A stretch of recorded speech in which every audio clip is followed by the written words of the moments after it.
얼마 전 제가 아는 어떤 분 한의원 옆에 커다란 프랜차이즈 한의원이 들어서는 것을 보았습니다. 밤에 지나가면 아주 간판을 너무나 크게 해가지고 마음이 압도될 정도의 큰 프랜차이즈 한의원입니다. 그것을 보고 있으면 걱정과 함께 화가 납니다. 옆에서 보는 사람의 마음이 이런데 본인은 얼마나 압박을 받을까. 비즈니스가 결코 쉬운 것이 아니구나 하는 생각을 해보게 됩니다. 오늘 말씀은 장사라입니다.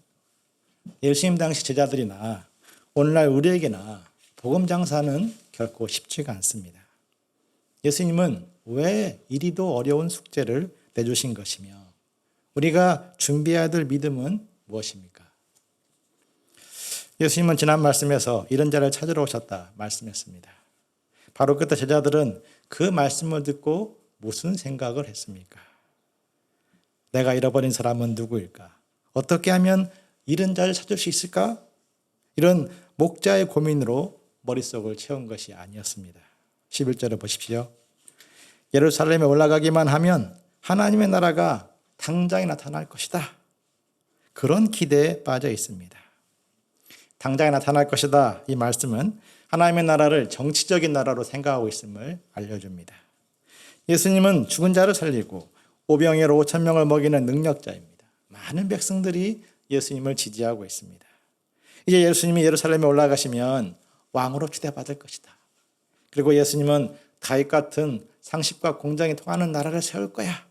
아마 제자들은 그런 기대를 했을 것입니다. 그러면은 세상도 달라지고 우리 인생도 달라질 것이다. 그런 인생이야말로 진짜 하나님의 나라가 임한 것이 아닌가 그런 생각을 하고 있는 것입니다. 지금은 바리새인들에게 무시를 받지만 그때가 되면 제자들을 만나고 싶어서 줄을 서는 사람들이 기다릴 것이라는 그런 기대를 가지고 산 것입니다. 예수님은 제자들의 생각을 하시고 장사 비유를 말씀하십니다. 12절을 보십시오. 어떤 귀인이 왕위를 받아가지고 오려고 먼 나라로 갈 때 종들을 붙어서 명령을 합니다. 13절을 같이 읽어보시겠습니다. 시작. 그종 열을 불러 은하 열 문화를 주며 이르되 내가 돌아올 때까지 장사하라. 문화는 헬라 화폐 단위인데 60분의 1 달란트. 우리로 하면은 4개월치 월급이라고 할 수 있습니다. 4개월치 월급이 맞나요? 어떤 분은 중고 트럭 한 대 사서 택배하기에 딱 알맞다 이렇게 말을 합니다. 혹은 길거리 음식점을 할 수도 있을지 모르겠습니다.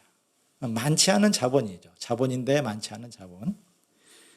가장 큰 문제는 그것보다도 분위기였습니다. 장사가 잘 되려면 분위기를 타야죠. 오래전에 드라마 호준이 방영되었을 때 드라마 그 열풍을 타고 한운대 인기가 하늘을 찔렀고 덩달아서 한의원도 또 좀 덕을 봤습니다. 반면 코로나 시대가 되자 한의원들이 상대적으로 많이 위축받고 있습니다. 본문의 비유를 보면 백성들이 귀인을 미워하여 사자들을 따로 보내어서 왕위를 받지 못하도록 로비하고 있습니다. 그런 분위기에서 장사를 하려면 얼마나 어려움이 많겠습니까? 사람들이 막 도와줘도 힘든 것이 장사인데 분위기가 막 공격하고 대적하는 분위기입니다. 장사는 고사하고 귀인의 종이라는 사실조차 숨기고 살아야 할 그런 상황이었습니다. 그런데 집을 지키고 있으라는 명령도 아니고 장사하라니 종들에게 심히 부담되는 미션입니다. 주인이 왕위를 받아 가지고 나올 수 있을까? 주인이 오기 전에 우리가 먼저 그냥 죽임당하는 것은 아닐까? 그런 생각이 수시로 종들에게 찾아왔을 것입니다. 주인의 명령에 순종하여 장사를 시작했는데 진상 고객을 만나 끔찍히 대이는 날도 있을 것입니다. 그런 일을 한 번, 두 번 겪다 보면 이제 장사 그만해 다 때려치고 싶었을 것입니다. 장사가 그래서 어려운 것입니다. 장사는 스피릿 싸움이라는 말이 있습니다. 된다. 되게 할 거야. 돼야만 해. 물건이 좋더라도 그런 스피릿으로 충만하지 않으면 승리할 수 없는 것이 장사입니다. 또 장사는 디테일 싸움이다 이런 말도 있습니다. 작은 차이에서 승부가 결정된다. 엄청나게 큰 차이가 아니라 아주 작은 차이에서 채소 가게를 가보면은 이제 열심히 하는 주인은요, 때마다 위치를 싹 바꿔줍니다. 바꿔주고 물을 막 뿌리면서 항상 싱싱하게 보이도록. 그런데 그 작은 차이가 그 집에 가면 정말 좋은 채소가 있다, 싱싱하다, 그 이미지를 갖게 해서 장사가 잘 되게 하는 것을 보게 됩니다. 저희 아버지는 한약방에서 처박을 팔 때, 요즘은 처박을 안 팔죠. 옛날에는 종이에다가 약재를 다 싸서 팔았습니다. 처박을 팔 때 맨 처음에는 모양이 안 좋은 약재를 놓습니다.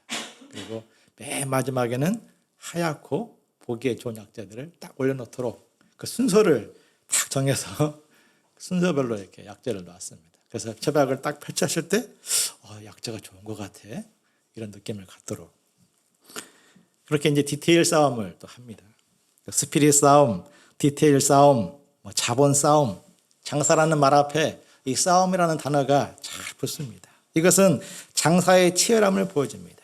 이 장사는 항상 긴장하고 항상 노력해야 됩니다. 어제까지 잘 되던 방식이 오늘에는 통하지 않을 수 있고, 어제까지 잘 되던 곳이었는데 오늘에는 파리를 날릴 수도 있습니다.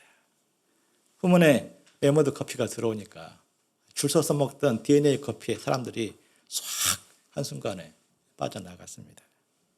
그래서 장사하는 사람들은 수입의 많고 적음을 떠나서 따박따박 월급 받는 사람들이, 직장인들이 부럽다, 그런 말들을 자주 합니다. 성경을 조금만 알아도 예수님 비유의 적용점을 눈치챌 수 있을 것입니다. 귀인은 예수님, 종들은 제자들, 백성들은 유대인을 가리키고 있음을 말하고 있습니다. 아마 제자들은 우리보다 더 빨리 눈치를 깠을 것입니다. 우리에게 장사하라니, 그것도 주님이 다시 오시는 그날까지 장사하라니. 하나님 나라에 대한 개념을 바꾸도록 도전하는 말씀으로 그들에게 다가왔을 것입니다. 기적적인 능력으로 단번에 하나님 나라를 맛보는 그런 기대를 내려놓으라는 말씀으로 들렸을 것입니다. 그렇지 않으면 성령의 역사를 따라가지도 못하고 복음의 일꾼으로서 인내하지 못하게 됩니다. 출애굽기의 이스라엘 백성들을 보면 그것이 잘 드러납니다. 이스라엘 백성들은 애굽을 벗어나면, 가나안에 들어가면 당장에 하나님 나라가 주어질 것으로 기대했습니다. 그런 기대를 안고 홍해를 딱 건너갔는데 떡 문제, 물 문제를 만나고, 그래서 그들의 마음이 막 힘들어집니다. 원망합니다.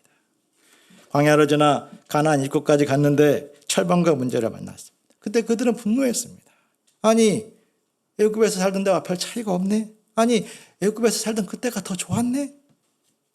그들은 하나님의 능력으로 모든 문제를 해결받는 그런 세상을 기대했는데 현실 문제가 끊이지 않았기 때문입니다. 그러자 이스라엘은 조급해졌고 불신했고 불순종했습니다. 홍해를 건너므로써 하나님의 나라가 완성되는 것이 아니라 시작되는 것임을 몰랐습니다. 가나안 정복이 하나님 나라의 완성이 아니죠. 그것은 새로운 시작이라는 것을 그들은 받아들이지 않은 것입니다. 가나안에 들어가서 믿음을 지키고 율법을 세우고 부르심에 순종하고자 몸부림을 치며 사는 것이 하나님의 나라를 만들어가는 것임을 그들은 몰랐습니다. 은혜와 기적을 통해서, 위기와 실패를 통해서 겸손해지고 회개하고 돌이키고 순종하면서 거룩한 백성으로 주님 오시는 그날까지 만들어가는 것이 하나님의 나라입니다. 내가 돌아올 까지 장사하라. 이는 내가 돌아오는 그날까지 주와 복음 역사를 위해서 고난받으라는 말씀입니다. 예루살렘에 강력한 나라를 세우고 현실 문제를 해결하는 것이 하나님 나라의 완성이 아닙니다. 하나님의 나라는 예수님의 살과 피를 찢어